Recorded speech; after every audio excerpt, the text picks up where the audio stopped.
All right, welcome back to BW Workshop. Today I want to talk to you about the direction of the channel and things that are coming up down the line here that I can kind of foresee that are fixing to happen. And I know that unless you're brain dead, you can see it happening too. First of all, no matter how this election goes next month, there's probably going to be trouble.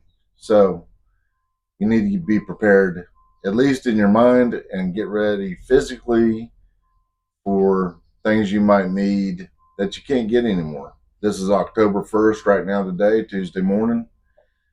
The first day of the port strike on the East Coast and in the Gulf of Mexico. Something like 3 dozen ports are just going to shut down. Half the goods coming in and out of the country are just going to stop. They're saying if every day it goes, it's going to put a week delay on everything. Now, we may not feel the effects of it this week, but by next week or the week after that, we're going to start feeling the loss of produce goods being in the stores.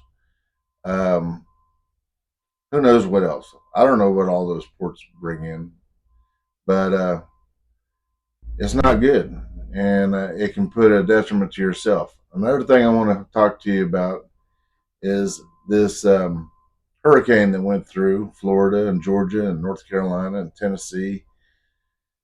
And not just a hurricane, the flooding. The flooding is and the destruction is unbelievable.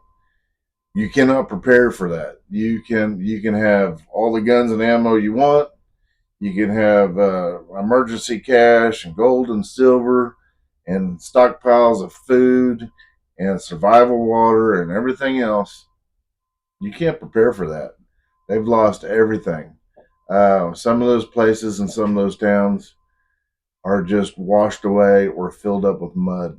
Everything they owned is gone. Their cars, their clothes, their shoes, their pets, and rest assured, many people have lost their lives in the last few days in that area. I can't imagine what it would be like to be in that destruction. I would. I'm sure it's very hard to have a positive mindset in that situation where there's just water and mud and destruction. Not only that, as those areas break down, people don't have food, they don't have clothing, and they can't get clean clothes, clean water, they can't eat. They're going to need help, and it's very unlikely that the government's going to step in and help them very much. It's them and their communities and people around them. Yeah, thank you for 84 subscribers to this channel in the last month and a half. It's pretty awesome.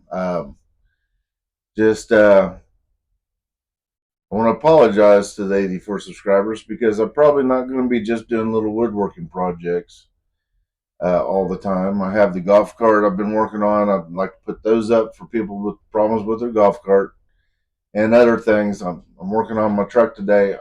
I'm not going to be able to record it because there's too much construction going on next door, and the noises are just going to be too distracting. Um, but yeah, getting back to the destruction of the flooding and everything, my heart goes out to all those people that are severely affected, and they're going to be beat down by this port strike if that continues very long, and they're not going to be able to get supplies that they need, and the help is just not out there, and that's why um, I'm doing my channel. I'm going to go in a little bit different direction. I'll be doing some handicrafts and stuff like that, but really kind of focusing on some self survival things, hand tools. I mean, it's all great to have all these tools with the cords on them and everything, and they make life easier. But what if you don't have electricity?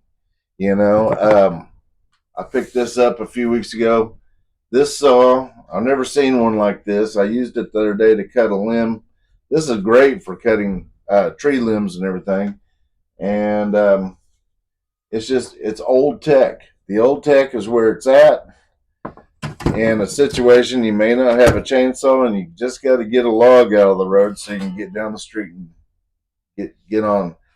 This little saw right here I picked up last month to work on an RV. I was redoing some interior cabinets in an RV. DeWalt pole saw, Japanese style pole saw, $17 and change.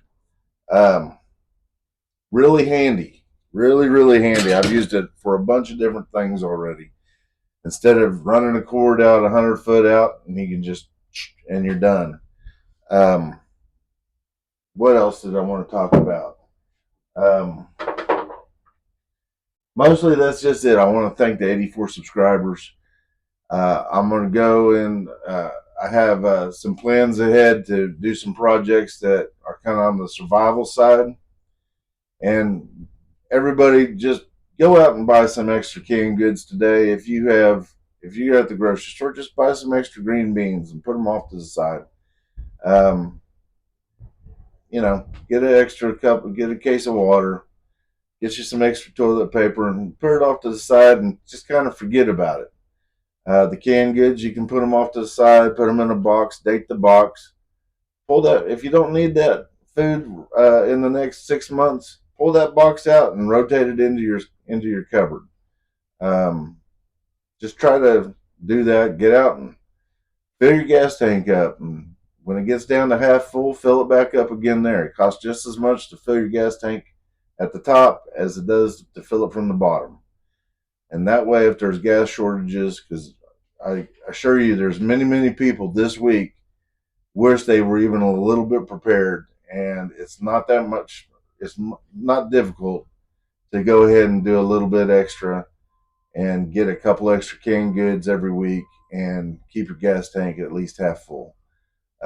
Many people um, woke up and they didn't have anything. They had a quarter of a tank of gas and they burnt that gas up waiting in line to get more gas. They didn't have a way to charge their phones. Get you a battery pack. Um, get you one of those power bricks that you can charge up and charge several cell phones up on it. A little power station. The car jump boxes for the car. They have ports to charge your phone up. You can keep that stuff charged up, and if the power goes down for 3 or 4 days, you have a way to at least keep your cell phone charged up. Most people in America have cell phones, and if you have a cell phone and your towers are working and satellites are working and all that stuff works in your area, then if you can keep your phone charged, you can keep in communications with everything. Get you a little AM/FM radio and get you some spare batteries. There's something you can do. Don't be a victim of the weather and everything else. You can still try to survive. You can still don't give up. These people that have been flooded, they don't have anything now. Everything was likely ruined, and maybe their neighbors have some batteries and a way to heat themselves. They're getting ready to go. It's October. It's getting ready to go cooler weather, and now they're going to need heaters. They're going to need. Well, they're probably going to be living in tents for a while. Um, just it's really bad, and you don't want to be in that situation. And it can happen to anybody. I live in Oklahoma. We could have a tornado come through here and destroy everything. Um, Hopefully, the Red Cross shows up for those people soon. And I'm sure there will be some help, but sometimes the help is too slow. It's too late, and you got to rely on yourself a little bit. You got to plan ahead. So that's where this channel's going.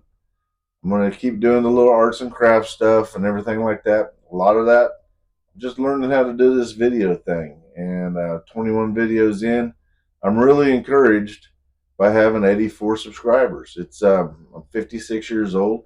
If you're in your 50s and and surely you know some stuff by now, get on your phone and record a little video and set it up.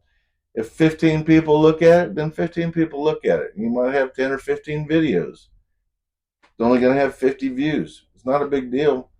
There's no hate comments so far. I've had one comment said he'd do this like this, and it's fine. It's not a big deal. It's really encouraging to have people watch your videos and comment on it. It's great to have the comments just to see part of it. Part of it is I don't encounter a lot of people in the course of my day. So somebody wants to watch a video and comment on it, I'm more than welcome to see what they have to comment on and answer them back. I like the engagement. Learning how to do the tech. I'm just using an iPhone here. I got the free app to do the editing. It's not that difficult. We got this little microphone thing. I think it was like $15-20 on Amazon. Um, the goal here is first and foremost, I'm not monetized, and I probably won't be monetized for a year. Who knows? But the idea here is to take what I know, take the few things that I can do and show, and put it out there. I noticed that there weren't any videos on working on the golf cart in a certain way, so I put a video up. It's not the greatest video, and it may not be the greatest solution, but it is a solution to some people, and some people can probably benefit just by doing that one little thing. And if nothing else, if we can get through our lives and help each other out, then maybe we can all make this place a little bit better. And for many of these communities that are destroyed, it's going to take people helping each other out. And I hope everybody does. And I hope everybody can um, put aside their differences and realize that we're all in the same boat and we need to get together and help each other out. And that's really all I have to say right now. I got to get busy on this truck. I need this truck to run. I've thrown parts at it, and now I've got to work on this TBI. So I'm going to do that for the next few hours. Cross my fingers. Hope it works. Otherwise, I'm going to have to just swap vehicles around and use the least optimal way to do this job this week. But that's what I'm going to do. So thanks for watching, and I'll see you in the next video.